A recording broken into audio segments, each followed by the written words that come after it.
प्रधानमंत्री जी आज शायद किसी विवाह में शामिल हों, उनके चेहरे पे आज मुस्कान नहीं होगी, अच्छा नहीं लगता, लेकिन नहीं होगी, अब क्या कर सकते हैं। ये उपचुनाव जो 13 सीटों पर हुए बहुत महत्वपूर्ण, हर उपचुनाव हर चुनाव महत्वपूर्ण होता है, बहुत महत्वपूर्ण चुनाव थे। दूसरी बार 1.5 महीने में, 1 महीने में समझ लीजिए, दूसरी बार भारतीय जनता पार्टी को देश की जनता मजबूती से कुछ संदेश देना चाहती है। लोकसभा चुनाव में संदेश बहुत स्पष्ट था, हुजूर इस कदर भी न इतरा के चलिए। अब 1 महीना हो गया, लोगों ने देखा रवैया में कोई फर्क नहीं है, अभी भी वही ऐंठ, वही घमंड, वही अहंकार।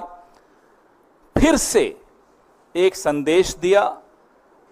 उत्तराखंड में हम दोनों सीटें जीत गए, बद्रीनाथ की भी और मंगलोर की भी। हिमाचल में एक थोपा हुआ चुनाव, निर्दलीय 3 विधायकों से इस्तीफा लिया गया, उनसे इस्तीफा करवाया गया, हमारी सरकार को अस्थिर करने का प्रयास किया गया और जनता का पैसा एक थोपे हुए चुनाव पर बर्बाद करवाया गया। आप लोग उसको ऑपरेशन लोटस कहते हो, मैं उसको ऑपरेशन कीचड़ कहता हूं। ऑपरेशन वोटर्स सबसे बड़ा होता है, सबसे मजबूत जवाब देता है। हिमाचल में देहरा विधानसभा क्षेत्र में, नालागढ़ में हमें जीत हासिल हुई।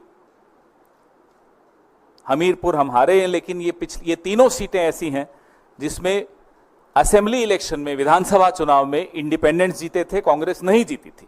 इस बार कांग्रेस ने 3 में से 2 जीत ली हैं।